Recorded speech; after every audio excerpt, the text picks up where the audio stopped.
ngasi December ki tang taraga mga English ngani kunga mga poinugi purnima taraga mga ni panba agrahayan gi kunga mapan nong may zing numin na lakpada yayhan ba production na kway po na magpuahan ba magtada wang pau kung gitawramda pukning singsunjari loy na kurumjari. Mahusagong nga siso, wang karapangjay, wang laukatsage, nga sige, ahan buhay na pukat pira ibasi sagol sem memi. Ay gabu kurumjari. Sagol sem memi, ay koisu memi gi kurumbabu taram na uksari tagpisi kari karambawapam. Aigi tulasibong manakta sana kong nang tay masibu patabra. Mimi wapam sigidi mamanggi wang pau kong gitoram dasu tamjakre. Pabapataba haidi basi sana kong nanggi seba tau zabadubudi yamna paba. Adayda sana kong nang si asobu uni. Yung ingkol da yam na song na ujaw hoba apaba na te pik na taragaso sana kung nang gining tambado manghan bagi doslay loy na namapamda amang asoy tauruba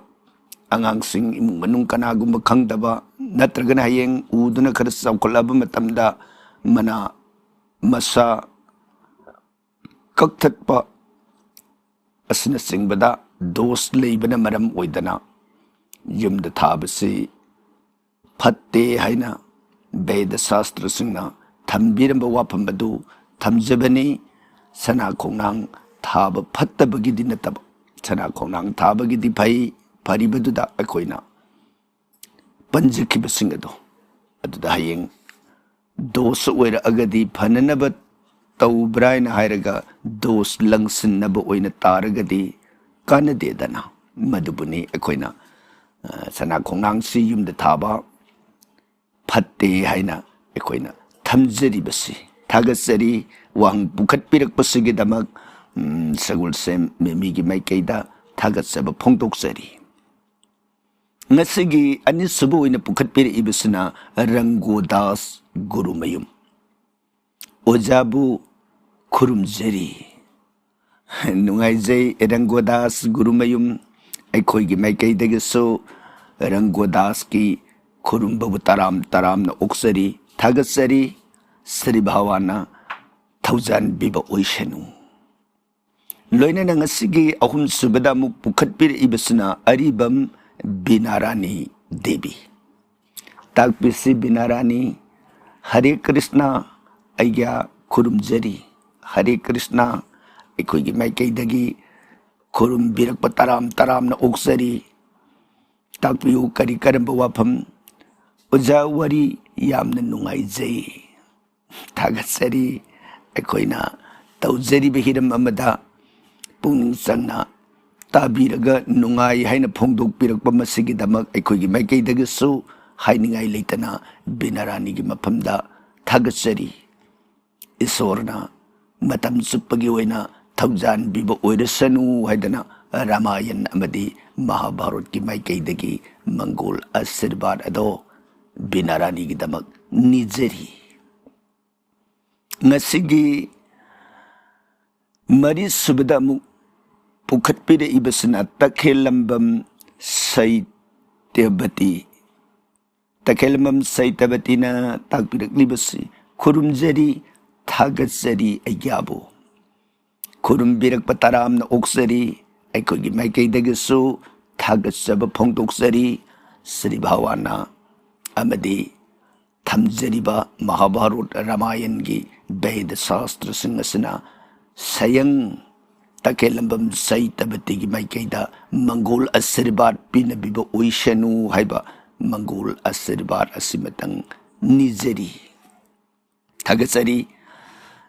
ay naragpadang sige mga subuwi na mupukat pida ibasuna Vyas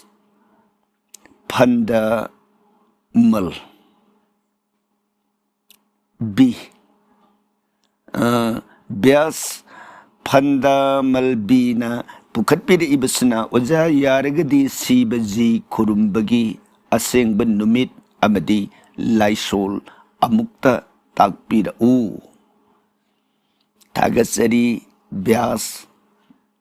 Mahadev सीबजीबु खुरुमजबगी असेंब नुमित हायरगदी मागी शिवरात्रि मरुइना फाइरेन थागी सीगदब नोम वालिंगै कुनगा मापन्नी पानब थबाल असि शिवरात्रि शिव महादेव की पूजा की अथोइब नुमितनी अदुगा मरक्सिदा खुरुमबिगेन हायरगना निंगथौ काब नुमित महादेव खुरुमजबगी अफब नुमित अदुम ओय अदुगा इरोइनना था खुदिंगी कुनगा मापन्नी पानब खुदिंग मक असे महादेव खुरुमजबगी अफब अदुम ओय अदुगा ताकपिरक्लिबा लाइसोनगी मतंगसु यावना ताकपिरउ हैना पुखत्पिरइबसदा इसम समना ओम नमः शिवाय सी ख्वाइदिग सम्मे मंत्रगी सुमुल मंत्र अदुम ओइजबा आइबदी महादेवगी लेदिबा मिंग मयाम सिंग अदुगी मरक्तगी अथोइबा मंत्र अदुम ओइना ख्वाइ पुनमंगना सोनरी अदुगा मसिन तबदा अखोइना खजितंग संदोकना अमु हाइजबा तारगना मतंगसिदा अखोइना हौजिक थमजखिबा शिवरात्रि तिथि ख्वाइदगे न फबु ओइरे न थमजरिबसिदा अमुक मंत्रगी मतंगसि लौखत्सद्रिङैदा थमजनिंग वाफम अमना मंदिर महादेव मंदिर की नीति सेवा ओइना निमित खुदिंगी कटप अदुगुंबा मंदिर की सेवा ओइरगदी दोष लैत्रे अदुम नीति की कच्चब यारे अदुगा मरक्ता अखोइना महादेव से पूजा कटबी निंब ओइरगदी मागी नियम खरे लैरिबे नियम सिदा थमजगे अखोइना मसी से महादेव पूजा कच्चगे हैना खल्लब अदुरगदी ngasi थाबान नुमित असिदा हाइबदी निनी पानबा हुमनी पानबा मंगानी तरानी पानबा लेरिबा थाबान सिदा अनीन पूरी बिरो अनीन पूरी बगी तारक फोलदुदा मंगाना तिनसिलो हाइबदी अनीना पूरीब मतमदा अखोइना थाबान से निनी पालेन लौरे निनी पानबसिदा अनीना पूरीरगदी अनी अनी मरी तारे मरी सिदा मंगा तिनसिनबिरगदी मापन तारे सिदा मसिंग तरेतना येनथोकपिब तरेतना येनब मतम सिदा मसाई मापन तारिबसिदा तरेत आइब मसिंग सिना येनब मतमदा तरेत अमा तरेत मापन दगी तरेत चक्रगदी अनी लेमे सिगी लेम्बसि अरेम्बसिदा अखोइना लौबिगदौब अदना अमा लेम्बा नुमित्ता शिव महादेव से कैलाश ले नुमित असिदा शिव पूजा तौजरबदे अफब मंगोल फंगी फई हैब अदुगा अनी लेम्ब नुमितसिदा अखोइना महादेव की पूजा तौजरगदे फत्तबा अवाबा मैशा ओइना लांग पी मरमदे निन अनी लेम्ब नुमितसिदा अखोइना महादेव पूजा तौब मतमदा शिव महादेव से दुर्गा इमा की नाक लई नुमित अदुदा पूजा तौजरबदी अवाब मैशाक फत्तब फोलोइना फंगी हैब अदुना अखोइना अहुम लेम्ब नुमिता शिव महादेवन संदंब तोंगदुना लई नुमित अदुदा शिव पूजा तौजरबदी निंगजब दो थुंगी हैब अदुगा मरी लेम्ब तारगना शिवना सभाद लई अदुगुंब नुमित अदुदा शिव पूजा तौजरबदी अवाब मैशाक फंगी मंगा लेमलबदी शिवना चाब थकबगी फिबम दलई निमित अदुदा पूजा तौजरगना नुंगाई याइफब मही फंगी अदुगा तरुक लेम्बा निमित्सदा शिव महादेव से सानदुना लई मरमदुना निमित अदुदा शिव पूजा तौजरबदी तौरुब थबक खुदिंगमक्ता कानदब अमांगब खक्ता ओइब अदुगा तरेत लेम्बा हाइबदी तरेत येंगदौबनिना तरेत लेम्बा हाइबदी सुनो लेम्बा सुनो लेमलबदी महादेव मोंगफमद लई निमित असिदा शिव महादेव बु पूजा तौजरबदी असीबगी दशा फंगी असुमना ꯂꯩꯕꯅ ꯃꯔꯝ ꯑꯣꯏꯗꯅ ꯑꯩꯈꯣꯏꯅ ꯁꯤꯕ ꯃꯍꯥꯗꯦꯕꯒꯤ ꯃꯔꯛ ꯃꯔꯛꯇ ꯇꯧꯕ ꯄꯨꯖꯥ ꯅꯨꯃꯤꯠ ꯑꯣꯏꯔꯒꯗꯤ ꯅꯨꯃꯤꯠꯁꯤꯃꯁꯨ ꯀꯨꯞꯅ ꯌꯦꯡꯁꯤꯟꯕꯤꯍꯧꯕꯒꯤ ꯇꯉꯥꯏ ꯐꯗꯕꯗꯨ ꯂꯩ ꯍꯥꯏꯕ ꯋꯥꯐꯝꯁꯤꯃ ꯊꯝꯖꯔꯤ ꯑꯗꯨꯒ ꯉꯁꯥꯏ ꯊꯝꯖꯈꯤꯕ ꯁꯤꯕꯔꯥꯇ꯭ꯔꯤ ꯐꯥꯏꯔꯦꯟꯒꯤ ꯀꯨꯟꯒ ꯃꯥꯄꯟꯅꯤ ꯄꯥꯟꯕ ꯅꯨꯃꯤꯠ ꯑꯁꯤ ꯃꯁꯥꯒꯤ ꯏꯕꯨꯡꯉꯣ ꯃꯁꯥꯃꯛꯅ ꯅꯨꯃꯤꯠꯁꯤꯗꯒꯤ ꯄꯨꯖꯥ ꯀꯠꯂꯣ ꯑꯣꯏꯅ ꯌꯥꯕ ꯅꯨꯃꯤꯠꯅꯤꯅ ꯑꯗꯨꯃꯗꯤ ꯉꯁꯥꯏ ꯇꯥꯔꯛꯄ ꯑꯪꯀꯗꯨꯗ ꯑꯃ ꯂꯦꯝꯒꯦ ꯂꯦꯝꯃꯨ ꯑꯅꯤ ꯂꯦꯝꯒꯦ ꯂꯦꯝꯃꯨ ꯃꯗꯨꯒꯤꯗꯤ ꯗꯣꯁ ꯂꯩꯇ꯭ꯔꯦ ꯑꯗꯨꯒꯨꯝꯅ ꯊꯥ ꯈꯨꯗꯤꯡꯒꯤ ꯀꯨꯟꯒ ꯃꯥꯄꯟꯅꯤ ꯄꯥꯟꯕ ꯅꯨꯃꯤꯠ ꯈꯨꯗꯤꯡꯃꯛ ꯑꯁꯤ ꯃꯍꯥꯗꯦꯕꯒꯤ ꯄꯨꯖꯥ ꯀꯠꯆꯕ ꯌꯥꯏ ꯍꯥꯏꯕ ꯋꯥꯐꯝꯁꯤꯃꯁꯨ ꯊꯝꯕꯤꯔꯝꯕꯅ ꯃꯔꯝ ꯑꯣꯏꯗꯅ ꯋꯥꯐꯝ ꯑꯁꯤ ꯊꯝꯖꯕꯅꯤ ꯑꯗꯨꯒ ꯃꯍꯥꯗꯦꯕꯒꯤ ꯃꯟꯇ꯭ꯔꯒꯤ ꯃꯇꯥꯡꯗ ꯉꯁꯥꯏ ꯃꯊꯛꯇꯁꯨ ꯑꯃ ꯊꯝꯖꯈ꯭ꯔꯦ ꯑꯣꯝ ꯅꯃ ꯁꯤꯋꯥꯌꯦ ꯍꯥꯏꯕ ꯃꯟꯇ꯭ꯔꯗꯨ ꯑꯗꯨ ꯈꯛꯇꯪ ꯑꯩꯈꯣꯏꯅ ꯁꯣꯟꯖꯔꯒꯁꯨ ꯑꯗꯨꯝ ꯌꯥꯔꯦ ꯑꯗꯨꯒ ꯑꯩꯈꯣꯏꯅ ꯃꯔꯛꯇ ꯑꯗꯨ ꯅꯠꯇꯕ ꯑꯃꯒ ꯁꯣꯟꯖꯒꯦ ꯍꯥꯏꯔꯒꯅ ओम त्र्यंबकम जजामहे सुगंधिम पुष्टि वर्धनम उर्वारुकमिव बंधनात् मृत्युर्मोक्षयमामृतात् हाइबा मंत्रसिना हाइरिबदि अइना मिस्ना अहुमना लेतेंबा भावान सीबगी पूजा कचरी इबुंगो महाक्की थौजानदगी अइगी लौसिंग अमदि गुण चौखटपा फंगलगनी अइगी अपाइबा दशा अमदि मतन सादना सीबदगी ngakpiraga thabi panbagi matawgumna hinglibasingdagi aibu topna kanbiyu haiba arthasini hojik thamjakiba mantrasina phongdo ibasi asumna haidiba mantrasi sonbiraga adum yare adidagi kharagi hena kupthaba hairagadi mantragidi agadhani adubu amuk तौबिगे हारगना महादेवगी मांगद अखोइन पूजागी ngमजब पोलम चेरम सिंह पूजा मगी मरुब पोलम हैबसदा धोप थौमई हैरुक पाना दक्षिणा मंगा सिदी कंपलसरी नि पूजा खुदिंग मुक्त मंगा सिदी यौरनी अदुगा मखा तारक बदाय कोइना हबनिंगबा लई तुलसी अदुदगी असाथक खोही संगोम मयाम म हबचबे याग्रे अदुगी मयाम दुना वाफम मोइना थमजरगा हाइरिबा पूजागी मपुंग ओइबा हाइरुपाना दुबदिब दखिना मंगा से यौरगा इसिंग लैतुलसी सिगा लोइनना अहानबदा महादेव पूजागी मांग अदुदा पद्मासन नत्रगा खोंग्राई ताना फमजरगा यामने नुंगसिना अइना ध्यान जोगद फंगनी हाइबदी ध्यान तौगदोरिबसि कनादनो मित उइसिलगा इबुंगो महादेव की सक्तम से अइना मांग द भावना पुमलंग लंगना मागी सक्तम तो लिंखत सगनी ध्यान मंत्र से मयाम में लेग्रे खुदम मोइना ध्यान महादेव की सक्तम से तोंगान तोंगान ब सक्तम मयाम में लेबनिना मसद मंत्र मतंग थमजगे अहान बदा अइना अइगी खुबाक ओइ थंगबगी मयाइसिदा लई अम लौखत पिरग लईदु खुबाक ओइसिदा हापगा खुजेसन मथक त कुपसिलगा मदैदा ओम ध्याये नित्यम महेशम रजत गिरिभम सारुचंद्र भतमसम रत्नाकल्पोज्ज्वालांगं परशुमृग बराभीति हस्तंग परसनम पद्मासीनं समन्तात स्तुतम मरगणैर्व्याघ्र किरीटिं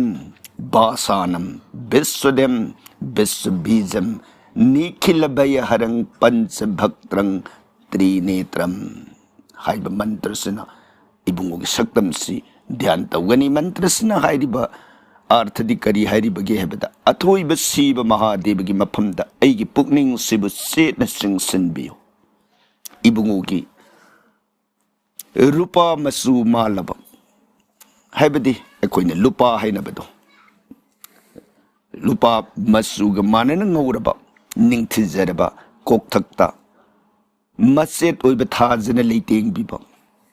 मनी ना हक्सांग पुनमक्ता लेतेंग लिबा खुद मरी दना सिंगजंग पाइबा अमसुंग सजी मउल पुबा बोर पीना Hiba ngak pi heiba matam suppada ipen da pen duna taleiba thamba leika thakta phamduna potha biba layam khibik na ikoi koina nangi nagun tabu sakliba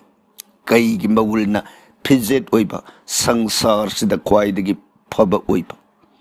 ꯐꯠꯇꯕ ꯑꯀꯤꯕ ꯄꯨꯝꯅꯃꯛꯄꯨ ꯃꯥꯡꯍꯟꯕꯤꯕ ꯑꯃꯁꯨꯡ ꯃꯥꯏꯊꯣꯡ ꯆꯤꯟ ꯃꯉꯥ ꯃꯤꯠ ꯑꯍꯨꯝ ꯑꯣꯏꯕ ꯏꯕꯨꯡꯉꯣꯒꯤ ꯁꯛꯇꯝꯕꯨ ꯅꯤꯡꯖꯔꯤ ꯍꯥꯏꯔꯤꯕ ꯁꯩꯊꯥꯈ꯭ꯔꯤꯕ ꯏꯕꯨꯡꯉꯣꯒꯤ ꯁꯛꯇꯝ ꯑꯁꯤ ꯑꯣꯏꯅ ꯅꯤꯡꯕ ꯃꯇꯝꯗꯅ ꯍꯥꯏꯔꯤꯕ ꯁꯛꯇꯝꯁꯤꯗ ꯃꯗꯨ ꯅꯠꯇꯕ ꯏꯕꯨꯡꯉꯣꯒꯤ ꯏꯆꯝ ꯆꯝꯕ ꯁꯛꯇꯝ ꯇꯣꯉꯥꯟ ꯇꯣꯉꯥꯟꯕ ꯃꯌꯥꯝ ꯂꯩꯈ꯭ꯔꯦ ꯂꯩꯔꯤꯕꯁꯤꯡ ꯑꯗꯨꯒꯤ ꯇꯣꯉꯥꯟ ꯇꯣꯉꯥꯟꯕ ꯙ꯭ꯌꯥꯟ ꯃꯟꯇ꯭ꯔ ꯂꯩꯈ꯭ꯔꯦ ꯃꯐꯝꯁꯤꯗ ꯑꯁꯤꯒꯨꯝꯕ ꯏꯕꯨꯡꯉꯣꯒꯤ ꯁꯛꯇꯝꯁꯤꯕꯨ ꯙ꯭ꯌꯥꯟ ꯃꯥꯒꯤ ꯑꯩꯈꯣꯏꯅ ꯏꯁꯣꯔ ꯑꯃ ꯍꯦꯛ ꯅꯤꯡꯕ ꯀꯧꯖꯕ ꯑꯃꯇ ꯑꯍꯥꯟꯕꯗ ꯃꯥꯒꯤ ꯁꯛꯇꯝꯁꯤ ꯃꯥꯡꯗ ꯎꯒꯗꯧꯕꯅꯤ ꯍꯥꯏꯕ ꯃꯥꯒꯤ ꯁꯛꯇꯝꯁꯤ ꯑꯩꯒꯤ ꯊꯃꯣꯏꯗ ꯆꯦꯠꯅ ꯅꯤꯡꯖꯔꯒ ꯑꯩꯅ ꯍꯧꯖꯤꯛꯁꯨ ꯃꯉꯥꯏ ꯀꯅꯥꯒꯨꯝꯕ ꯑꯃ ꯑꯩꯅ ꯍꯦꯛ ꯀꯧꯕ ꯃꯇꯝꯗ ꯃꯥꯒꯤ ꯁꯛꯇꯝꯗꯣ ꯑꯩꯅ ꯅꯤꯡꯁꯤꯡꯕ ꯑꯗꯨꯒ ꯀꯧꯖꯕ ꯑꯗꯨꯒꯨꯝꯅ ꯏꯁꯣꯔꯁꯨ ꯑꯩꯅ ꯍꯦꯛ ꯅꯤꯡꯖꯒꯗꯧꯔꯤꯕ ꯏꯁꯣꯔꯁꯦ ꯃꯥꯡꯗ ꯃꯥꯒꯤ ꯁꯛꯇꯝꯗꯨ ꯑꯍꯥꯟꯕꯗ ꯅꯤꯡꯒꯅꯤ ꯁꯤ ꯅꯤꯡꯕ ꯂꯣꯏꯔꯕ ꯃꯇꯨꯡꯁꯤꯗ ꯑꯩꯅ ꯂꯩ ꯈꯨꯠꯅ ꯎꯞꯄꯒ ꯊꯝꯃꯨꯕ ꯂꯩꯁꯦ ꯈꯨꯠꯁꯦ ꯊꯥꯗꯣꯛꯑꯒ ꯂꯩꯗꯨ ꯂꯧꯈꯠꯂꯒ ꯅꯥꯇꯣꯟꯅ ꯃꯅꯝ ꯅꯝꯃꯕ ꯃꯇꯨꯡꯗ ꯀꯣꯛꯇ ꯍꯥꯞꯀꯅꯤ ꯀꯣꯛ ꯍꯥꯏꯔꯤꯕꯁꯤ ꯌꯦꯠ ꯊꯪꯕ ꯅꯥꯗ ꯊꯦꯠꯂꯕꯁꯨ ꯑꯗꯨꯝ ꯀꯣꯛꯇ ꯍꯥꯞꯄꯒ ꯆꯞ ꯃꯥꯟꯅꯔꯦ ꯑꯗꯨꯅ ꯅꯥꯗ ꯊꯦꯠꯄ ꯌꯥꯔꯦ ꯁꯨꯝ ꯑꯣꯏꯗꯅ ꯅꯥꯗ ꯊꯦꯠꯆꯔꯕ ꯃꯇꯨꯡꯗ ꯏꯕꯨꯡꯉꯣꯁꯤ ꯂꯦꯡꯕꯤꯔꯛꯅꯅꯕ ꯍꯩꯖꯒꯅꯤ ओम भूर्भुवः स्वः सदाशिव इह गच्छ इह तिष्ठ इह सन्निधेहि अत्राधिष्ठानं कुरु मम पूजां गृहण मंत्रसिना हारिबने ईश्वर की लेंद्रब अरेप मतिक मंगाल अदुबु निंगजरगा श्री सदाशिव भगवान बु लेंगबिरकननब मफम मसद ननायन तराम न कौजरी ननाइब नुंसीबिदना लेंगबिरकबगिदमक थागतसरी फिदासद लेंगसिनबिदना पोथाबिरगा कत्सरिब पूजागी पोलमसिंग असिबु तरामना लौबियु हायदना अइना इबुंगोदु खुदकी मुद्रा उटकदोबा पंच मुद्रा दना अबाहनी मुद्रा दना नियम खरे लई मदु याउद्रगसु इसम समना सुम तौबिरो मुद्रा ओरगदी पिक्चर वीडियो याउदबनिना सिन हाइबदा खजिक भाप ताबु वालनी सुमोदना वाहिसना निंगसिंग बिरब मतुंगदा इबुंगोदो लेंग ए मफमदुदा मागी कचरी बेगी फिदादु लेंगसिन बिरे हाइना पुंगनिंग खल्लब मतुंगदा ngसाइगी अइगी लैरिबा पोलमसिंग अदो मदुदा तुलसी पत्र ममम तारगा इसिंग खजिक खजिक हैरगा मयाम दोइना कचरी हाइबगी भापता अइना कटकनी कुसिना हाइबदी समसना इसिंग अदो लौरगा कटकनी कटकदब मोंगदी मंत्र सिना कटकनी एते गंध पुष्पे ओम नमः शिवाय नमः एतत् पाइद्यम एषु अर्घ्यं एषु धूपम एषु दीपम एतत् नैवेद्यम एतत् तांबूलम एतत् पानीय जलं नमः ओम शिवाय नमः हाइरिबा मंत्र सिदा लोइना अदुम फोंदोक सखरे फोंदो इबसिदा अहानबा मंत्र दे एते गंध पुष्पे ओम नमः शिवाय नमः हे भगवान शिव नहाक सोरोंद ननायन लेरांग सिंबु कसरी मथंगदा एतत् पाइद्यं हाइबदी ननायन सोरोन बु सेंगनबगिदमक सेंगलब इसिंग से कसरी एसो अर्घ्यं सेंग अमसुंग तिंगथौसु कसरी एसो धूपम धूप असिसु कसरी एसो दीपम मई असिसु कसरी एतत् नैवेद्यम मसिदा नैवेद्य हाइबा मतमसिदा तोंगान मागी सेमगदबा नियम खरे लई अदुबु अइना कचरिबा हैरुक अदुना अदुम कल्लगसु याय हदना बेदगी विधि पी नैवेद्य हाइना तसेंगना हाइरगदी याम घी लफोई खोहिना पुल्लगा सेमबा अदुगुंबा फोरमोन गुंबा मखलमनी नैवेद्य हाइबसि अदुबु मफमसिदा अइना हैरुक हाइदना हाइदि सु खंगदे थबी खंगदे अंतरगना सेम कोमला हेक लैरिबा असा थकसे मसिना नैवेद्य दुग भाप अदुदा कल्लबसु याय अदु मोइनसु कटनै अदुदगी एत तांबुलम हाइबदी अकोइना क्वा कल्लिबदो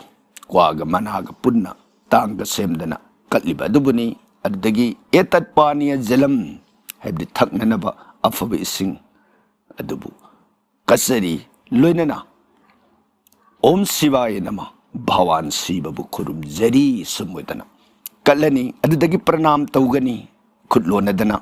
खुरुमजगनी नमः शिवाय शांताय कारनेत्राय हेतबे निवेदयामि सात्मानं तंगति परमेश्वर इंग तपलब लेंगदब सत्य रजतम कौब गुण अहुंगी हौरफम ओइबा अतोप अईगे हाइबा अपाम पुनमक थादोक्तुना नफमद संजरी हे प्रभु ननायन कसरिबसे लटनब लैतने लौबियो सुमोदना इबुंगोगी सोरोंदुदा खुरुमजरगा पूजा अदुमक लोइसिनबे यारे मसनी संपन्ना महादेव इबुंगोबु खुरुमजबगी नियम मंत्र अमदी मागी पूजागी अफबन नुमित हायरगदी थमजरिबसिदा कटपीबे यारे थागसरी ब्यास वांगसिम पुखटपिरक्तना अखोगी थौरम असिबु मपुंग फाहनपिबगिदमक अखोगी माइकैदगी नुंगाइबा अमदी थागसब फोंदोकजरी मथंगदा बिरला जेट ताकपियु बिरला जेट ओझा सनीदेव सिनुमिदांग वायरमदा खुरुमनरिबसी वारी अमदी लेरमगनी अमुक्त खंगनबियुबा ओझा खुरुमजरी नुंगाइजै बिरला जेट वापमसिदा नियम अनि लई हाइना थमजगे हाइबदी सनी से कोइना मरक मरकता खुरुमजबगी ओइरगदी अंगनब नुमित थोक्तरिंगगी ममांग नत्रगना नुमितना तासिलकबा नुमित की मंगाल से नेम धगरबा मसक्सी खजी खजी उबदी याय अदुगा अयाक मंगाल नेम खरब नुमिदांग वाइगी मतम सिदा मतमनी सिदा सनी पूजा तौजबी याय अदुगा सनी मंदिर ओइरबा नीति की मागी सेवा सि तौबु वरगदी अदुददी अयु नुंथिन नुमिदांग मागी दि मतम लेत्रे अदुम मागी सेवा सि तौजब पूजा कचब अदुम दोष लेत्रे मदुना अमनी अदुना हाइरिबसिदा करिगिनो मान नुमिदांग वायरमदा थम्बिरकपदबुदि नुमिदांग वायरम खक्ता हाइना थम्बिरए मसी मथक्ता थमजखिबदु नुमिना थोक्तरिङै अंगनब मतम अयुक्ता थोक्लागसु नुमित की मैसासने नेमिगेगी मतमदा कटलबसु याय हाइबा करिगिनो मागी मपुंग ओइबा पांदमदि हाइबदा रवि सूर्यदेवसी सिगा सनीगा अनिसी यामने येक्नबा अदुना अनिसी मपा मचानी मपा मचा ओइरबसु नुमितका सनीगा अनिसी यानदे मरमदुना मपा दुगी तेज किरण मंगानसन अकनबत फुरुकबा मतमदा सनी से अइना कचरिबा पूजागी पोलमदो लौबगी महत्ता मपा दुगी अयाकबा मैसादो मदुबु माना लैथोकनबु होनरिङे अइगी पूजादो माना हराउना लौरोदोइदो मागी येक्नबु ओइबा अमगी मंगानदुना मागी मंगानदु नमकपनिना मासे मतमदुदा मागी पूजा कटपिनु हाइबु सिबुनी अकोइना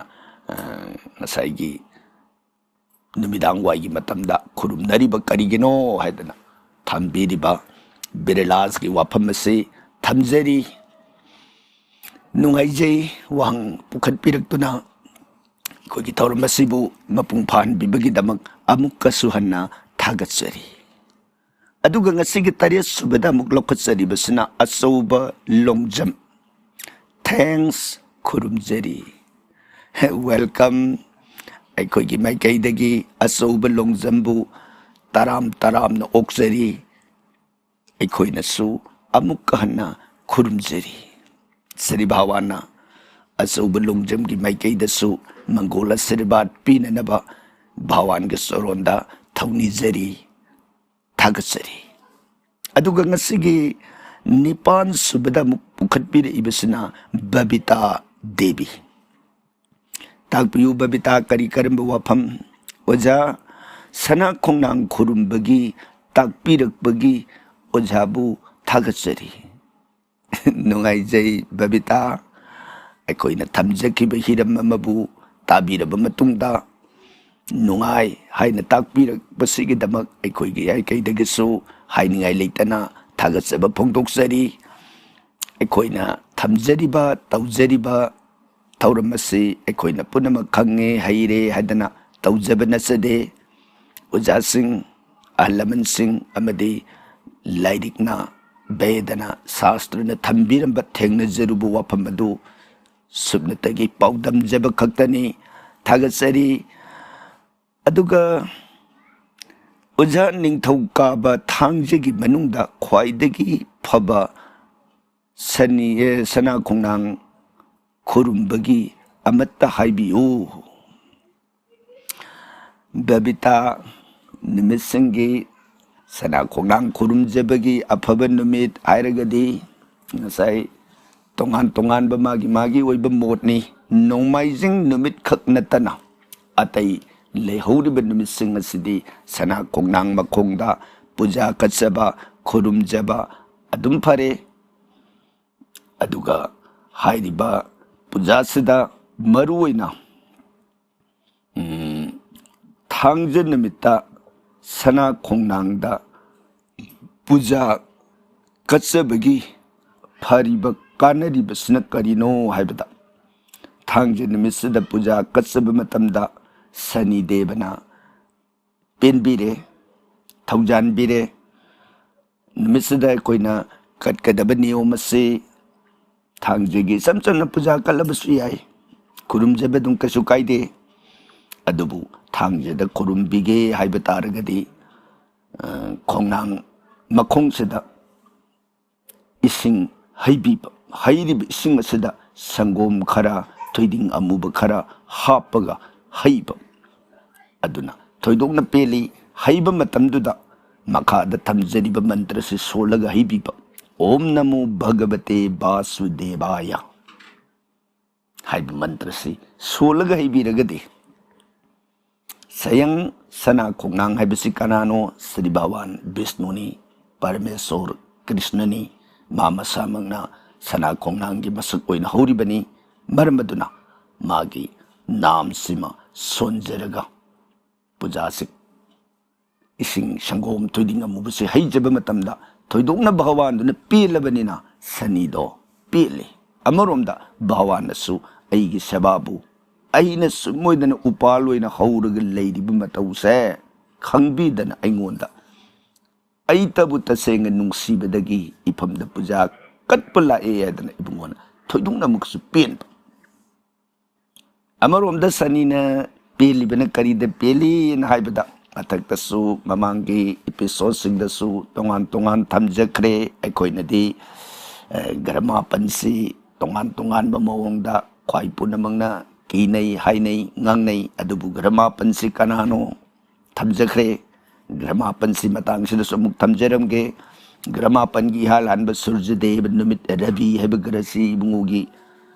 सीर कोकी केस सम होब संखोंग सिदा भगवान सूर्यदेव से पुथोएब अदुना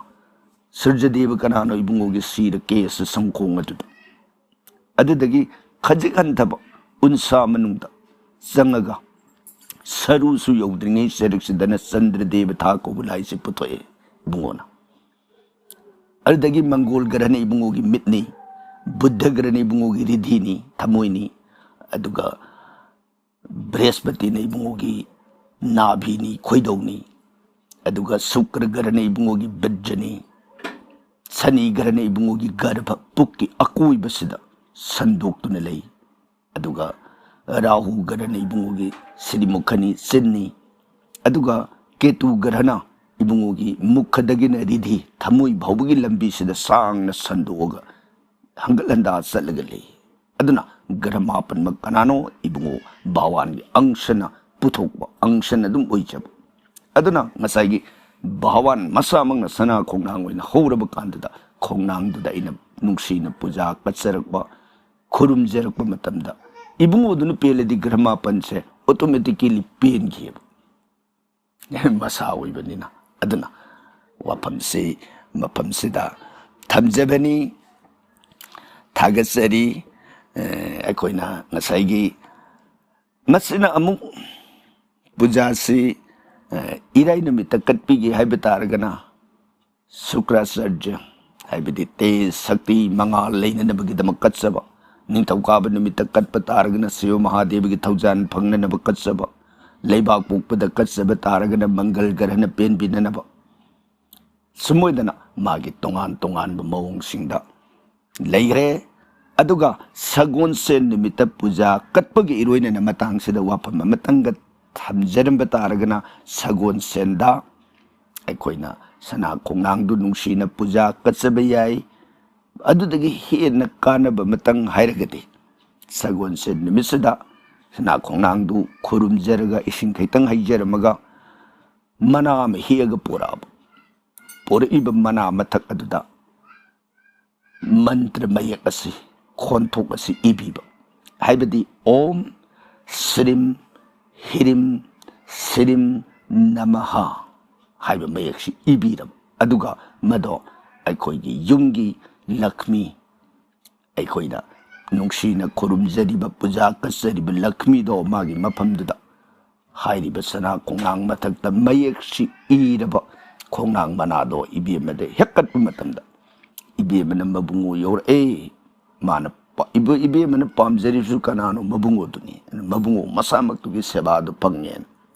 इबीमसे हराउ तायामे इबेमदुना मबुंगो मखुबाक्ता सिनबीरबगिदमक नुंगाइजदना इमुंगदुदा इबेमगी मतिक मंगान पुनमक सिंगदो संदूपिब अदना इमुंग असे नुंगाइ याइफबा अनायेक लैतबा तिंजंग काइजंगदबा हिरम खुदिंगमक्ता अफबा चौखटबा हाइबदो पिनबी हाइदना मसिमसु बेदना थंबीरंब वाफमनी वाफम सिमगसु थमजरी बबिता देवी थागसरी अदुगा ngasiगी मापन सुबह ओइना मुग लौखत्सरी बसना लंबुजम सुबदनी ताकपिसी सुबदनी करी करम वाफम ओजा आहान बेद खुरुमजरी नुंगाइजई अखोगी माइकैदगिसु सुबदनी की खुरुमबबु तराम तराम ओक्सरी खुरुमजरी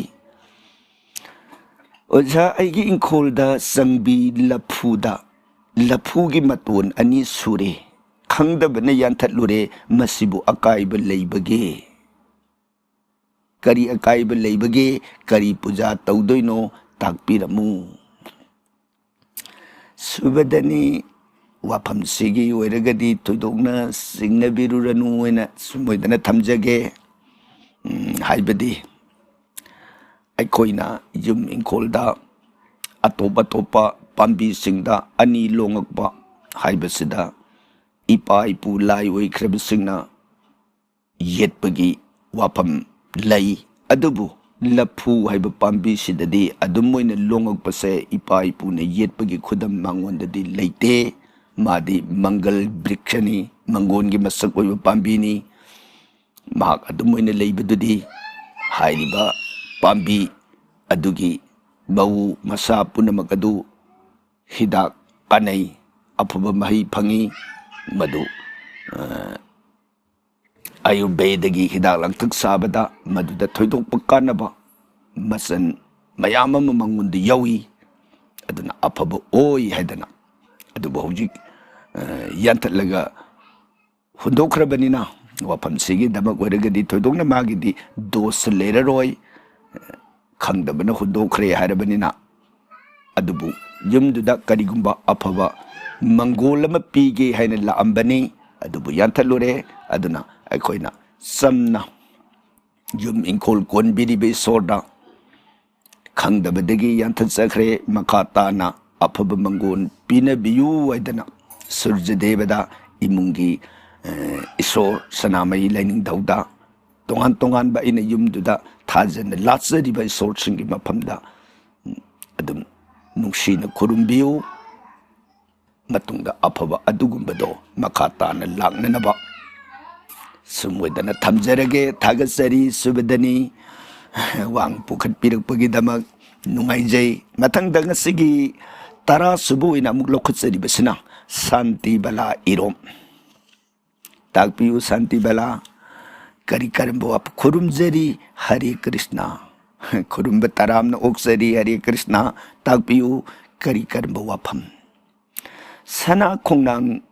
दा खुरुमजबगी मतंगदा मरिक सुमना ताकपिरकबगिदमक थागसरी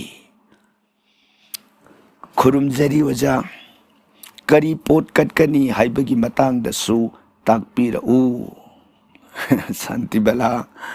ꯑꯩꯈꯣꯏꯕꯨ ꯈꯨꯔꯨꯝꯕꯤꯔꯛꯄ ꯑꯩꯈꯣꯏꯁꯨ ꯇꯔꯥꯝ ꯇꯔꯥꯝꯅ ꯈꯨꯔꯨꯝꯕ ꯑꯣꯛꯆꯔꯤ, ꯊꯥꯒꯠꯄꯤꯔꯛꯄꯒꯤꯗꯃꯛꯁꯨ ꯊꯥꯒꯠꯆꯔꯤ꯫ ꯑꯗꯨꯒ ꯀꯔꯤ ꯄꯣꯠ ꯀꯠꯀꯅꯤ ꯍꯥꯏꯕꯒꯤ ꯃꯇꯥꯡ ꯊꯝꯕꯤꯔꯛꯄꯁꯤꯗ ꯍꯧꯖꯤꯛ ꯃꯊꯛꯇꯁꯨ ꯊꯝꯖꯈ꯭ꯔꯦ꯫ ꯏꯆꯝ ꯆꯝꯅ ꯑꯩꯈꯣꯏꯅ ꯉꯝꯖꯕ ꯍꯩꯔꯨꯛ ꯍꯩꯔꯥ ꯑꯗꯨꯝ ꯀꯠꯆꯕ ꯌꯥꯏ, ꯂꯩ ꯇꯨꯂꯁꯤ ꯀꯠꯆꯕ ꯌꯥꯏ꯫ ꯑꯗꯨꯒ ꯊꯣꯏꯗꯣꯛꯅ ꯄꯦꯟꯕꯗꯤ ꯃꯥꯒꯤ ꯃꯐꯝꯗ ꯏꯁꯤꯡ ꯍꯩꯕ, ꯎꯄꯥꯜ ꯂꯩꯕꯁꯤꯗꯤ ꯏꯁꯤꯡ ꯄꯥꯝꯃꯤ, ꯑꯗꯨꯅ ꯏꯁꯤꯡꯁꯤ ꯈꯔꯗꯪ ꯃꯥꯒꯤ ꯃꯐꯝꯗ ꯀꯠꯆꯕ, ꯀꯠꯂꯤꯕ ꯏꯁꯤꯡꯗꯨꯗ ꯑꯩꯈꯣꯏꯅ ꯁꯪꯒꯣꯝ ꯑꯅꯧꯕ ꯈꯔ ꯌꯥꯟꯁꯤꯟꯕꯤꯕ, ꯊꯣꯏꯗꯤꯡ ꯑꯃꯨꯕ ꯈꯔ ꯍꯥꯞꯄꯤꯕ, ꯑꯗꯨꯒ ꯀꯠꯄ ꯊꯣꯏꯗꯣꯛꯅ ꯐꯩ꯫ ꯃꯗꯨꯗ ꯇꯨꯂꯁꯤ ꯄꯠꯇ꯭ꯔ ꯃꯅꯥ ꯑꯃ ꯑꯗꯨꯝ ꯍꯥꯞꯆꯤꯟꯕ ꯌꯥꯏ, ꯂꯩ ꯍꯥꯞꯆꯤꯟꯕ ꯌꯥꯏ, ꯚꯒꯋꯥꯟꯅ ꯄꯥꯝꯖꯕꯃꯛꯇꯅꯤ꯫ ꯁꯨꯝ ꯑꯣꯏꯗꯅ ꯃꯥꯒꯤ ꯃꯐꯝꯗ ꯀꯠꯆꯔꯒ ꯈꯨꯔꯨꯝꯖꯕ, ꯑꯗꯨꯗꯒꯤ ꯑꯃꯨꯛ ꯂꯪ ꯑꯍꯤꯡꯕꯗꯨꯅ ꯎꯄꯥꯜ ꯑꯗꯣ ꯊꯨꯡꯅ 3ꯂꯛ ꯍꯟꯅ ꯌꯦꯠꯆꯕ, ꯑꯗꯨꯒ ꯈꯨꯔꯨꯝꯖꯕ꯫ ꯆꯌꯣꯜ 8 ꯑꯁꯤꯗ ꯂꯥꯛꯀꯗꯕ ꯑꯋꯥ ꯑꯅꯥ ꯁꯗꯕ ꯕꯤꯘ꯭ꯅ ꯄꯨꯝꯅꯃꯛꯁꯤꯡ ꯑꯗꯣ ꯃꯗꯨꯗꯒꯤ ꯀꯟꯕꯤꯌꯨ ꯍꯥꯏꯗꯅ ꯈꯨꯔꯨꯝꯖꯔꯒ ꯑꯩ ꯏꯁꯥꯁꯨ ꯉꯝꯃꯒꯗꯤ ꯎꯄꯥꯟꯗꯨꯒꯤ ꯃꯈꯣꯡ ꯑꯀꯣꯏꯕꯗꯨꯗ 3ꯂꯛ ꯍꯟꯅ ꯀꯣꯏꯖꯕ, ꯑꯩꯒꯤ ꯈꯣꯡꯊꯥꯡ ꯈꯨꯗꯤꯡꯃꯛꯇ ꯂꯥꯛꯀꯗꯕ ꯑꯋꯥ ꯑꯅꯥ ꯄꯨꯝꯅꯃꯛ ꯑꯗꯨꯗꯒꯤ ꯉꯥꯛꯄꯤꯌꯨ ꯍꯥꯏꯗꯅ ꯈꯨꯔꯨꯝꯖꯕ ꯑꯗꯨꯝ ꯐꯩ꯫ ꯀꯠꯆꯕꯒꯤꯗꯤ ꯑꯗꯨꯝ ꯌꯥꯔꯤꯕ ꯃꯈꯩ ꯀꯠꯈꯤꯕꯗ ꯏꯁꯣꯔꯗ ꯀꯠꯄꯗ ꯃꯄꯥꯜ ꯂꯩꯇꯦ꯫ ꯁꯝꯅ ꯍꯥꯏꯔꯤꯕ ꯈꯔꯁꯦ ꯑꯗꯨꯝ ꯀꯠꯄꯤꯌꯨ꯫ ꯃꯔꯨꯑꯣꯏꯕꯗꯤ ꯀꯠꯂꯤꯕ, ꯁꯣꯜꯂꯤꯕ ꯄꯨꯝꯅꯃꯛ ꯑꯁꯤꯒꯤ ꯃꯊꯛꯇ ꯈ꯭ꯋꯥꯏꯗꯒꯤ ꯑꯊꯣꯏꯕꯗꯤ ꯀꯔꯤꯅꯣ ꯍꯥꯏꯕꯗ ꯄꯨꯛꯅꯤꯡ ꯆꯪꯕ ꯑꯃꯗꯤ ꯊꯥꯖꯕ, ꯅꯨꯡꯁꯤꯕ ꯍꯥꯏꯕꯁꯤꯅ ꯑꯊꯣꯏꯕꯅꯤ ꯍꯥꯏꯕꯁꯤꯃꯁꯨ ꯃꯈꯥ ꯇꯥꯅ ꯊꯝꯖꯔꯤ, ꯊꯥꯒꯠꯆꯔꯤ ꯁꯥꯟꯇꯤꯕꯂꯥ꯫ ꯑꯗꯨꯒ ꯉꯁꯤꯒꯤ 11 ꯁꯨꯕꯗ ꯑꯃꯨꯛ ꯂꯧꯈꯠꯆꯔꯤꯕꯁꯤꯅ ꯁꯣꯔꯤ ꯗꯦꯕꯤ꯫ ꯇꯥꯛꯄꯤꯁꯤ ꯁꯣꯔꯤ ꯗꯦꯕꯤ, ꯊꯦꯡꯛꯁ, ꯋꯦꯜꯀꯝ, ꯈꯨꯔꯨꯝꯖꯔꯤ ꯑꯣꯖꯥ, ꯇꯔꯥꯝꯅ ꯑꯣꯛꯆꯔꯤ꯫ ꯁꯣꯔꯤ ꯉꯁꯤꯗꯤ ꯋꯥꯍꯪ ꯌꯥꯎꯕꯤꯔꯛꯇ꯭ꯔꯕ ꯃꯥꯜꯂꯦ, ꯆꯨꯝꯅ ꯊꯥꯒꯠ ꯋꯥꯍꯩ ꯈꯛꯇꯃꯛ ꯐꯣꯡꯗꯣꯛꯄꯤꯔꯛꯏ꯫ ꯑꯩꯈꯣꯏꯒꯤ ꯃꯥꯏꯀꯩꯗꯒꯤꯁꯨ ꯊꯥꯒꯠꯆꯔꯤ꯫ ꯚꯒꯋꯥꯟꯅ ꯃꯇꯝ ꯆꯨꯞꯄꯒꯤ ꯁꯣꯔꯤꯒꯤ ꯃꯥꯏꯀꯩꯗ ꯃꯪꯒꯣꯜ ꯑꯁꯤꯔꯕꯥꯗ ꯄꯤꯅꯅꯕ ꯚꯒꯋꯥꯟꯒꯤ ꯆꯔꯣꯟꯗ ꯊꯧꯅꯤꯖꯔꯤ꯫ ꯑꯗꯨꯒ ꯉꯁꯤꯒꯤ 12 ꯁꯨꯕꯗ ꯑꯃꯨꯛ ꯄꯨꯈꯠꯄꯤꯔꯛꯏꯕꯁꯤꯅ ꯌꯨꯝꯂꯦꯝꯕꯝ ꯁꯩꯂꯕꯇꯤ꯫ ꯑꯩꯒ꯭ꯌꯥꯕꯨ ꯊꯥꯒꯠꯆꯔꯤ, ꯈꯨꯔꯨꯝꯖꯔꯤ, ꯊꯥꯒꯠꯆꯔꯤ, ꯈꯨꯔꯨꯝꯕꯤꯔꯛꯄ ꯇꯔꯥꯝꯅ ꯑꯣꯛꯆꯔꯤ꯫ ꯁꯩꯂꯕꯇꯤꯁꯨ ꯁ꯭ꯔꯤ ꯚꯒꯋꯥꯟꯒꯤ ꯂꯩꯔꯤꯕ ꯃꯍꯥꯚꯥꯔꯠ, ꯔꯥꯃꯥꯌꯅꯆꯤꯡꯕ ꯚꯦꯗ ꯁꯥꯁꯇ꯭ꯔ ꯄꯨꯔꯥꯟꯁꯤꯡ ꯑꯁꯤꯅ ꯂꯦꯞꯅ ꯃꯪꯒꯣꯜ ꯑꯁꯤꯔꯕꯥꯗ ꯄꯤꯅꯕꯤꯕ ꯑꯣꯏꯁꯅꯨ, ꯁꯌꯪ ꯄꯔꯃꯦꯁꯣꯔꯒꯤ ꯊꯧꯖꯥꯟ ꯃꯇꯝ ꯆꯨꯞꯄꯗ ꯄꯤꯅꯕꯤꯕ ꯑꯣꯏꯁꯅꯨ ꯍꯥꯏꯗꯅ ꯃꯪꯒꯣꯜ ꯑꯁꯤꯔꯕꯥꯗ ꯑꯁꯤꯃꯇꯪ ꯄꯤꯖꯔꯤ, ꯊꯥꯒꯠꯆꯔꯤ꯫ ꯇꯥꯏꯅꯔꯛꯄꯗ ꯉꯁꯤꯒꯤ 19 ꯁꯨꯕꯗ ꯑꯃꯨꯛ ꯄꯨꯈꯠꯄꯤꯔꯛꯏꯕꯁꯤꯅ ꯄꯨꯈ꯭ꯔꯝꯕꯝ ꯄꯗꯃ꯫ ꯇꯥꯛꯄꯤꯌꯨ ꯄꯨꯈ꯭ꯔꯝꯕꯝ ꯄꯗꯃ꯫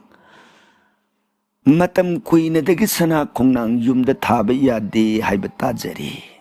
ꯑꯗꯨꯕꯨ ꯁꯅꯤꯗꯦꯕ ꯈꯨꯔꯨꯝꯕ ꯃꯇꯝꯗꯗꯤ ꯁꯅꯥ ꯈꯣꯡꯅꯥꯡꯗ ꯈꯨꯔꯨꯝꯕꯅꯤꯅ ꯇꯨꯂꯁꯤꯕꯨꯡꯗ ꯊꯥꯖꯔꯨꯔꯦ, ꯀꯔꯝ ꯇꯧꯅꯤ ꯑꯩꯒ꯭ꯌꯥ ꯇꯥꯛꯄꯤꯌꯨ꯫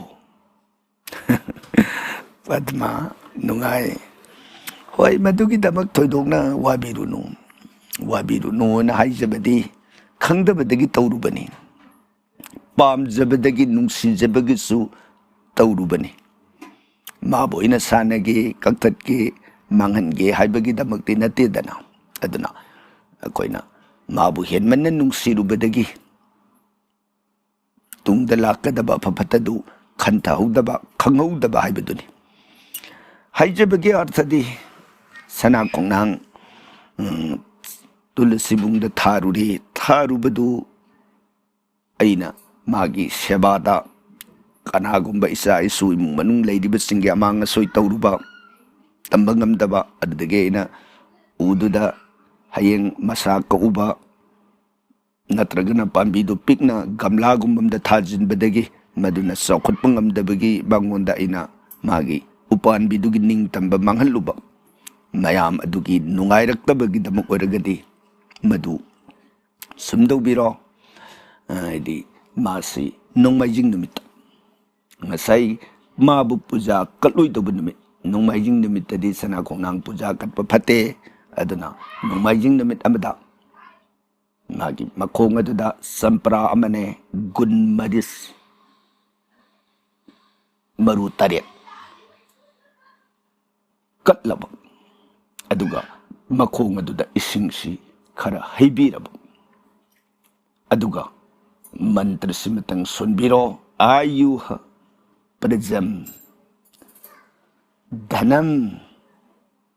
saubhagyam sarva sampadam haiba mantra si sunbiro amuka haijage ayuha prajam dhanam saubhagyam sarva sampadam mantra si karigumbada amuk mayek si haibada ngaksanaba haibum khangdabu oragadi mantra si ge artha thamjage aingonda asauba upala se pinabiyu he prabhu aina nangi nafamda ngakpinaba sangjari he ikai khumna jarabu upal aingonda yai phamangol pinabiyu lan pinabiramu mafam se sadabadagi hongdoksarage nanaigi lan khiba punamak ngakpiyu haidana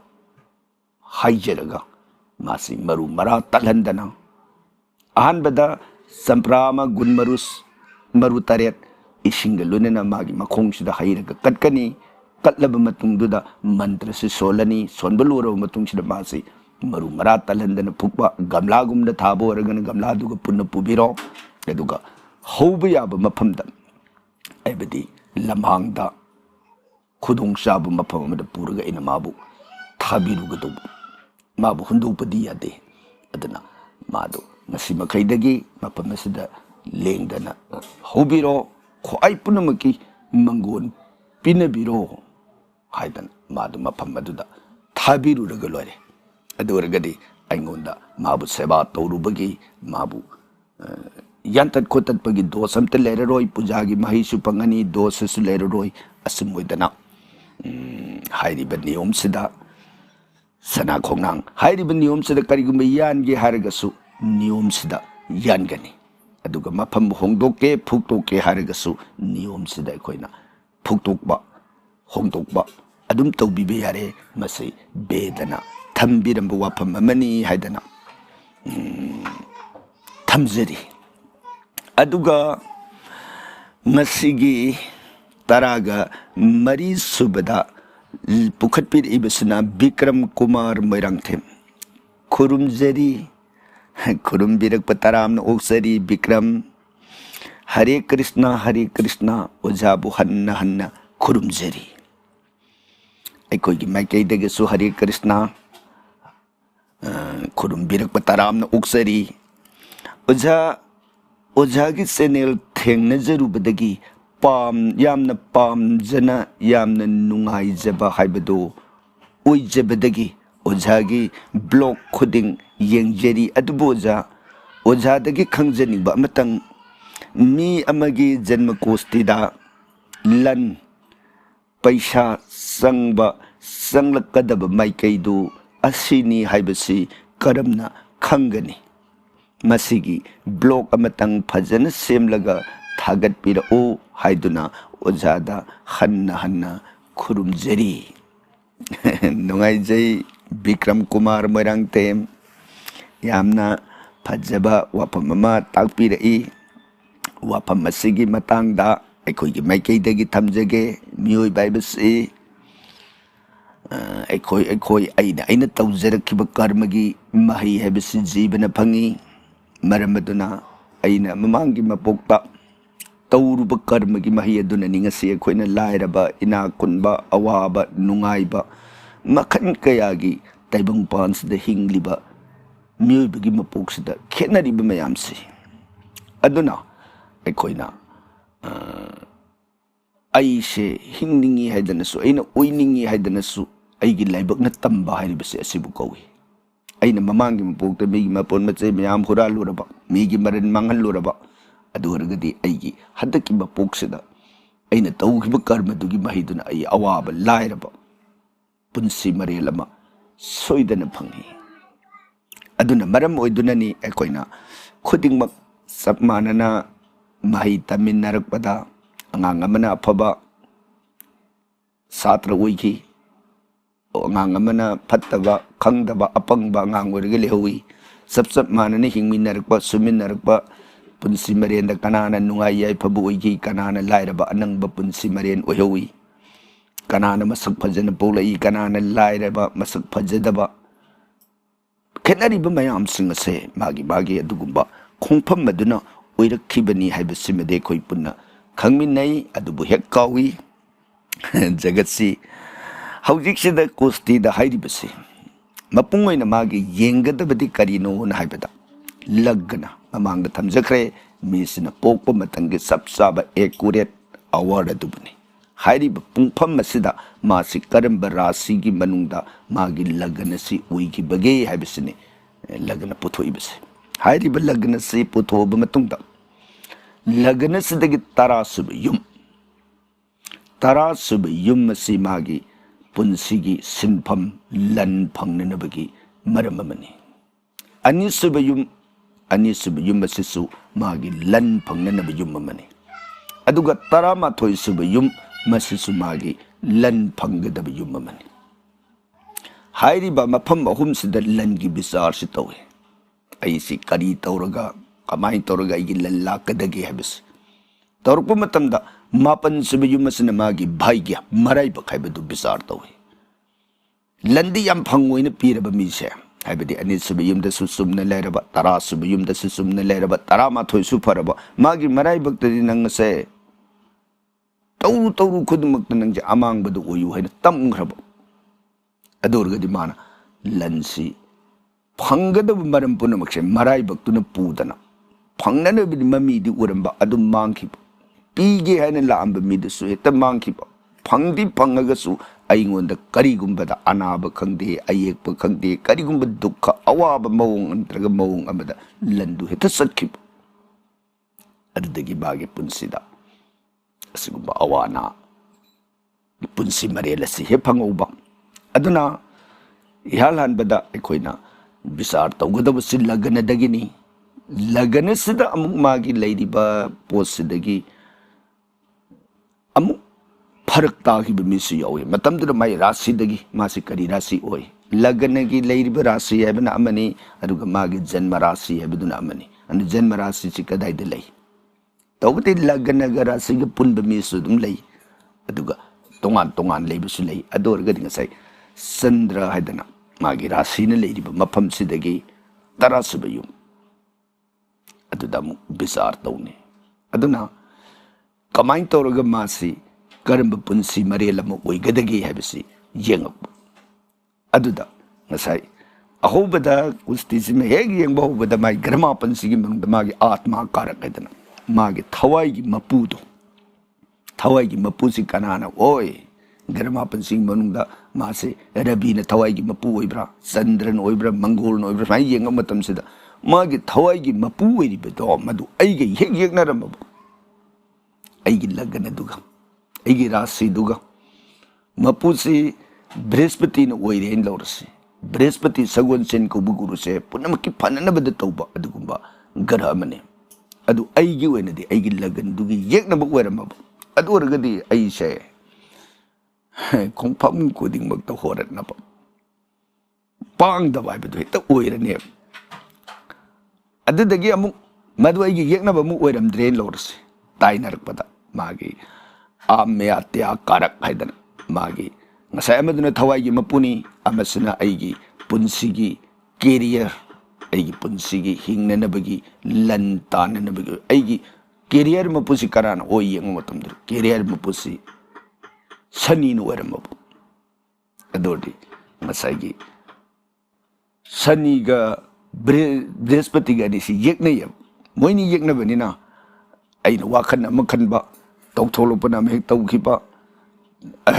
ꯄꯨꯛꯅꯤꯡꯒ ꯍꯛꯆꯥꯡꯒ ꯆꯥꯟꯅꯗꯕ ꯍꯥꯏꯕꯗꯣ, ꯁꯨꯃꯥꯏꯅ ꯃꯥꯁꯤ ꯀꯔꯝꯕ ꯃꯑꯣꯡꯗ ꯂꯩꯔꯤꯕꯒꯦ ꯍꯥꯏꯕꯁꯤꯒꯤ ꯅꯤꯔꯅꯣꯏꯁꯤ ꯃꯌꯥꯝ ꯑꯃ ꯆꯪꯕ ꯍꯥꯏꯕ ꯇꯥꯔꯦ꯫ ꯑꯗꯨꯅ ꯃꯤꯑꯣꯏꯕꯁꯤ ꯃꯔꯥꯏꯕꯛ ꯆꯨꯝꯅ ꯆꯨꯝꯅ ꯂꯥꯛꯄꯗꯗꯤ ꯍꯥꯏꯔꯤꯕꯁꯤꯡꯁꯤ ꯄꯣꯞ ꯄꯣꯞ ꯄꯣꯞ ꯁꯠ ꯁꯠ ꯇꯥꯈꯤꯕ, ꯑꯗꯨꯒꯨꯝꯕ ꯃꯤꯁꯤꯡꯁꯤꯗꯤ ꯈꯪꯍꯧꯗꯅ ꯁꯠ ꯁꯠ ꯍꯦꯛꯇ ꯀꯥꯈꯤꯅꯦꯕꯀꯣ꯫ ꯍꯣꯏ, ꯁꯨꯃꯥꯏꯅ ꯇꯧꯗꯅ ꯋꯥꯐꯝ ꯈꯔꯁꯤ ꯊꯝꯖꯕꯅꯤ꯫ ꯌꯦꯡꯒꯦ ꯍꯥꯏꯔꯤꯕ ꯃꯇꯥꯡꯁꯤꯗ ꯑꯩꯈꯣꯏꯅ ꯕ꯭ꯂꯣꯛ ꯑꯃ ꯁꯦꯝꯕ ꯌꯥꯕ꯭ꯔꯥ ꯍꯥꯏꯕꯗꯨ ꯃꯁꯤꯗꯤ ꯑꯇꯦꯟꯕ ꯕ꯭ꯂꯣꯛ ꯑꯃꯗꯗꯤ ꯌꯥꯔꯣꯏ, ꯈꯔ ꯆꯥꯎꯏ ꯃꯥꯒꯤ ꯇꯣꯉꯥꯟ ꯇꯣꯉꯥꯟ ꯅꯩꯅꯒꯗꯧꯔꯤꯕ ꯋꯥꯐꯝꯁꯤ ꯌꯦꯡꯖꯒꯦ꯫ ꯇꯟꯖꯥ ꯆꯥꯕꯗ ꯊꯥꯒꯠꯆꯔꯤ ꯕꯤꯀ꯭ꯔꯝ, ꯄꯨꯛꯅꯤꯡꯒꯤ ꯑꯅꯤꯡ ꯑꯄꯥꯝꯕ ꯋꯥꯐꯝ ꯑꯃ ꯄꯨꯈꯠꯄꯤꯔꯛꯄꯁꯤꯒꯤꯗꯃꯛ ꯑꯩꯈꯣꯏꯒꯤ ꯃꯥꯏꯀꯩꯗꯒꯤ ꯅꯨꯡꯉꯥꯏꯕ ꯑꯃꯗꯤ ꯊꯥꯒꯠꯆꯕꯗꯨ ꯐꯣꯡꯗꯣꯛꯆꯔꯤ꯫ ꯁꯣꯏꯗꯅ ꯚꯥꯋꯥꯅ ꯊꯧꯖꯥꯟꯕꯤꯕ ꯑꯣꯏꯁꯅꯨ꯫ ꯑꯗꯨꯒ ꯉꯁꯤꯒꯤ 15 ꯁꯨꯕ ꯑꯣꯏꯅ ꯑꯃꯨꯛ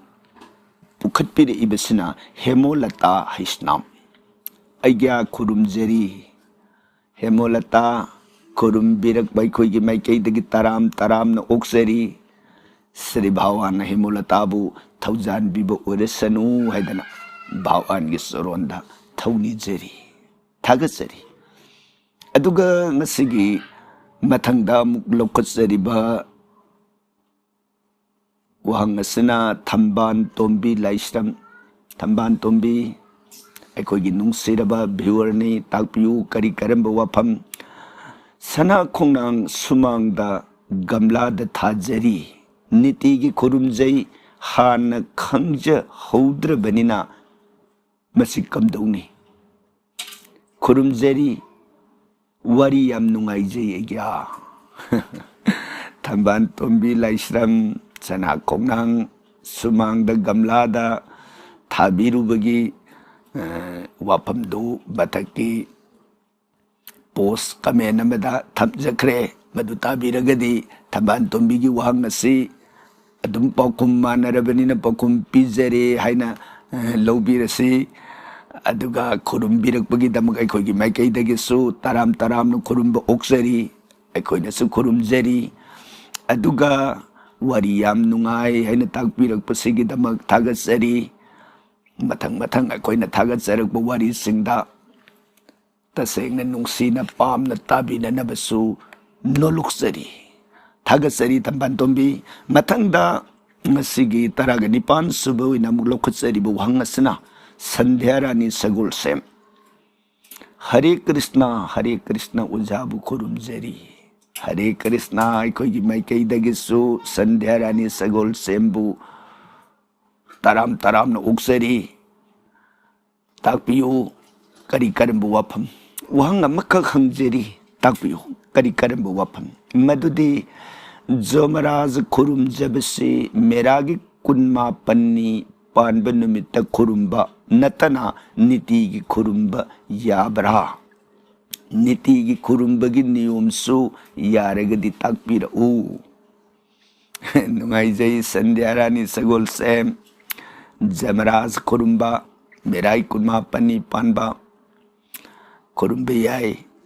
ꯑꯗꯨꯒ ꯅꯤꯇꯤꯒꯤ ꯈꯨꯔꯨꯝꯖꯕ ꯀꯔꯤ ꯌꯥꯗꯗꯒꯦ? ꯅꯤꯇꯤꯒꯤ ꯈꯨꯔꯨꯝꯕꯒꯤ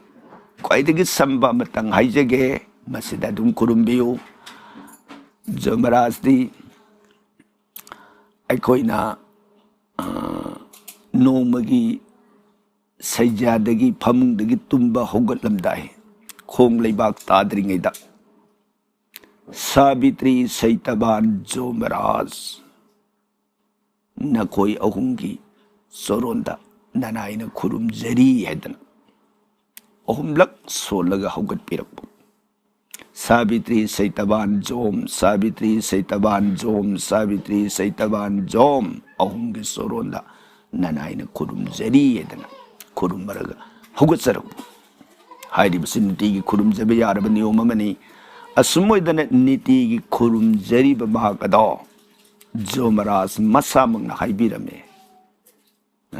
ꯀꯔꯝꯕ ꯀꯥꯟꯗ? ꯁꯥꯕꯤꯇ꯭ꯔꯤ ꯁꯩꯇꯕꯥꯟꯒꯤ ꯋꯥꯔꯤꯗ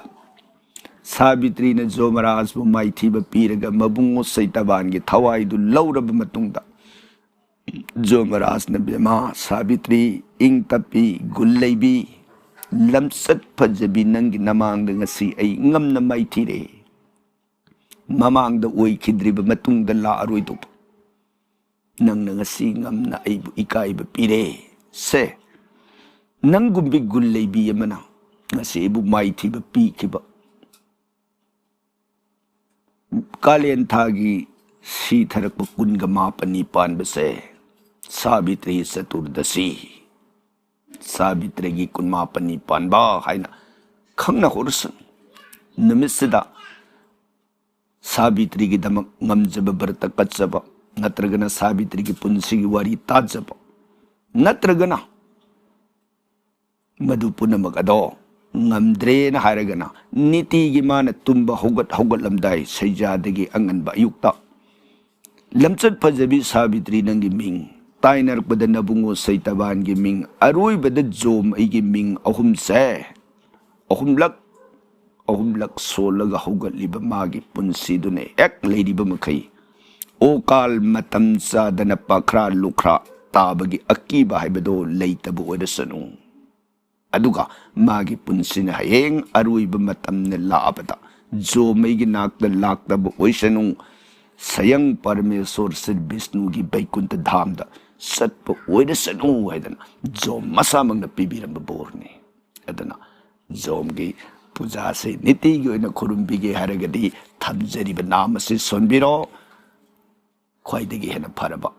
jom gi sri mukhamang na takbiramba waphamni sumoidana Sagolsem Sandhyarani maphamda thamjari aduga ngasigi Taraga mapan subuoy na muglokhotsari basina nipa masa Sagolsem Hare Krishna ujabu kurumjari thagatsari Hare Krishna aikoigi maikaidagi birak pataram na oksari wahang amatang hangjari tagbiu kari karamba wapam nipa masa sana khongnang pambi masa ani hauri jungi makhada wangbana Fitarit mukni masibu yan banatraga phukpagi mantra adu haibiyo sana khongnang yan basi Vishnuda sokpaga manai haibada thamoida pakhatpa ama phawi nungaijai Sagolsem nipa masa ekoina thamjakiba wangpokunggi thaurambu tabiraba matungda amuhanna Sana khongnang si matau karamna lawthokpa yagadagi haibadugi matangda pukhatpirakpa wafam asigidamag ahanbada thagatsari wabiganu pakhatpiganu nipa masa ngasai mathakta thamjakiba wafam adu tabiramlagani adumoidana aina yanbu yanthatpirage harabasu natragana mafamdu hongdoke haragasu tasing bagidi hongdokpibana di khwaidagi phai aduda maru mara yaungna phukbadugi khudong charoidobu leiragadi yanthatpirage hena khallagasu ngasai mathakta thamjakhiba nongmaijing numit amada sampra ama gunmaris maru taret isinga loinana magi makhongduda katsaraga thamjakhiba mantradu ayuha prajam dhanam Saubhagyam Sarva Sampadam haiba mantra se sonbiro mantra duna hairi base engonda asaubu upal ase pinabiyo he prabhu aina nangi naphamda ngak pinaba sangjari he ikai khumna zarba upal engonda iyai phamangon pinabiyo lan pinabiramu mafam se sadabadagi ngasidi hongdoksarage haidana nungsina Polam singchi katsaraga khurumjaraba batungda phupige harabasu yanbige bu harabasu karimta dos leiraroi sumoidana nipa masagi maphamda mamangda thamjakibu wahangi paukhum aduga chap manaba paukhum se thamjari thagatsari wahang pukhatpirakpasigi thama aduga ngasigi kunsubada mu pukhatpiri ibasina somola thingom Takpiu somala Hare Krishna Radhe Radhe ya kurumjari Hare Krishna kurumbirakpa aikoigi maikaidagi taram na oksari takpiu somala kari karamba wafam wari makha tajage pukning santi phangjage ya kurumjari thagatsari somala aikoigi wari Mahabharat Ramayana singba Vedagi Thuplaba rasik werabu wari butajaraga pungning da santi phangjage haina takpirakpa tasengna Sri Bhawana thaujan biba oisanu aikoigi maikaidagi Shri भगवान की सोरोंदा समला गुंबी ईश्वर की भक्ति बु पामजबी ईश्वर की नाम गुण कथा बु ताजरग पुनिंग शांति पामजबी समला की मफमदा श्री भगवान तसेंग शांति पीनबीब ओइसनु अमुक्कसु हना थागचरी खुरुमजरी ताइनरकपदा ngasiगी kunga mathoi subada muk laukhachari basna bijeta loitong takpiu bijeta khurumjari wari makha se khare thuna tajaningi ya khurumjari thagachari khurumbirak pataram taram na oksari bijeta wari makha se aikhoisu matang matang leptana thagachaning bani adubu handaksi internet की खुदोंग चादब खरगा इरोइनना पोइनु पान खलकपदगी थबकसी अमगा अमगा लोंग खोंदोंग देब कर्मसी खरा मरंग कायना थोगलक HYBE ताय बदुगी मयाम दुना मरम ओइदना वारीसी सांग नायना थागसब ngamjखिद्रे मसिगी दमंग ngakpigani एखोय ngasimak थागतनब same साजरी होय जगसी सोइदब ngamdabani हेक सोइख्रे मसिगिदमक पुक्सेल चाउना ताबिरिबा श्रोता पुनमकना ताराम तारामना एखोइबु नुंसिबिउ ngakबिउ बिजेतागी मफमदसु हंगचरी थागचरी ताइनरकपदा ngasiगी कुनगनी थोइ सुबदा पुखतपिरे इबसना अंजना सिंह राधे राधे पबुंग खुरुमजरी जय राधे अंजना सिंह खुरुमबिरक ताराम ताराम न ओक्सरी श्री भगवाना श्रीमती राधिका कौबीबी मना मतम सुपगी अंजना सिंह की माइकैदा मंगोल आशीर्वाद पुप्पी न बिननबा इबुंगो इबेमगे सरनार बिंददा यहेनब ब्रह्म की माइकैदगी हन्ना हन्ना थौनी जबदो फोंदोक्सरी थगचरी ताइनरकपदा ngasiगी kunga humdoi subada mu pukatpire ibusuna ibomcha singha takpiu ibomcha ujabu hainingai leitana thagachari mathangda leina leibagi matangda blog amuk sembira o blog ama amuk sembira o ibomcha ekoi bu thagat pirakba एकोई माइकैदगसु हाइनिंगाई लेतना थागसरी ईश्वरना थौजान बिबो ओइसनु अदुगा इबोमचाना पुखतपिरे इबसदा लेना लेबगी मतंगदा block अमा अमुक सेंबिर ओइना ताकपिरे इबसि लेना हाइरिबसदा एकोइस अर्थसि लांब खजिक ngaksanaba हाइबताई इबिरे इब मरोनसिदा लाइना हाइगदोरिबरा लाइना की मतंग ओरगदी ज्योतिष शास्त्रदा एस्ट्रोलॉजीदा लाइना की मरम यावी हाइबदी मसिग मसिगुंब गरसना सिगुंब मफमसिदा लेरगदी महाकदु सोइदना किडनी नारकबगी चांस याम वांगनी मफमसिदा सी लेरगदी डायबिटीज की सांग याम वांगनी मफमसिदा सी ओरगदी मांगोंदा थायराइड नागनी हाइबना सिंगबा अदुगुंबगी लाइनागी ओइबा एस्ट्रोलॉजी है बतारे मेडिकल एस्ट्रोलॉजी है सौन मागे चैप्टर में लई मदुगी ट्रीटमेंट तौननब मवों प्रतिकार मसी मसी कच्चबा अदुदगी असम सुगम जंत्र सीबा इदन मागे नियम लई अदुगा हरि बसद मयक्षना सुदब है बताए अदना करी हाइबनो हाइबदु खंगजदबनिना वापम सिगिदमक अमुक्क हन्ना अतोपा कमेंट पोस्ट मतंग थागत पिरकलगदी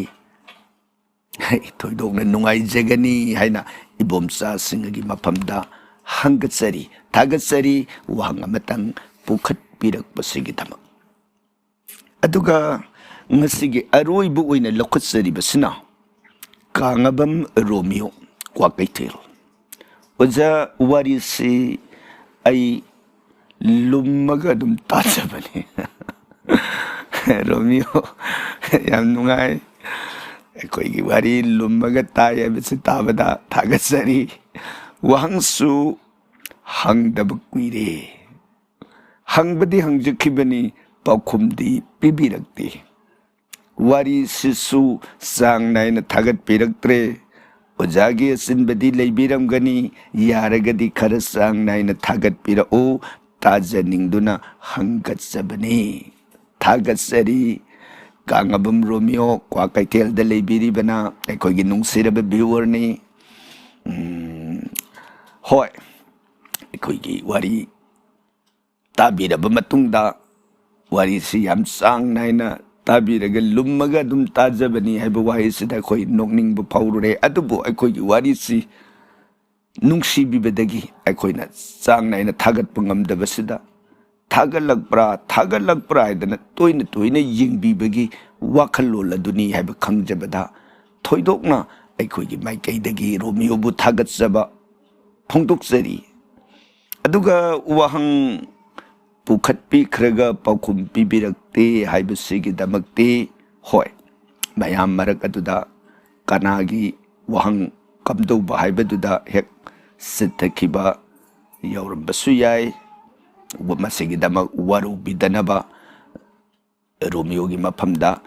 hangatsari matungdi yariba makai soidananaba wangsi kana kanagi aikoibu nungsi bidana pukhatpire ibage habisi kanna sek taujage aikoisu yarim kaidi sek si taujabani adubu karigumba kanda he baram haibadu akauba uhogdabadagi soikhibagi dabak aikoibu puksel sauna ngakpinanaba noloksari aduga wari sang naina thagat piraktre habisi mathaki uhang amada so koina thamjakibaduni aikoigi asinba kharadagi madubu sukhangna ojage asinba leibiramgani haina su Romeona adum phongdok pirai yam chumi Romeo aduga yaraga sang naina thagat pira o adana takpire ibse koigi wari sibu pambibadagi nungsibibadagi tajaningba damak thagat pirakpani phongdok pirakpani haibasi khangjabada aikoigi maikaidagi su thoidokna nungaijaba puksai yariba makai aikoi sang naina thagatpa ngamnanaba honajage masigi damak isorgi mafamda tekta kaidaba ngamjaba thaujal adusu nijari thagatsari Romeo aduga ngasigidi wangsi atopa makha leitrabanina wang pukhatpiraiba amadi aikoigi thauram asibu nungsina tabiriba khwai punamakki mafamda aruibu oina amukkasu hanna khurumjari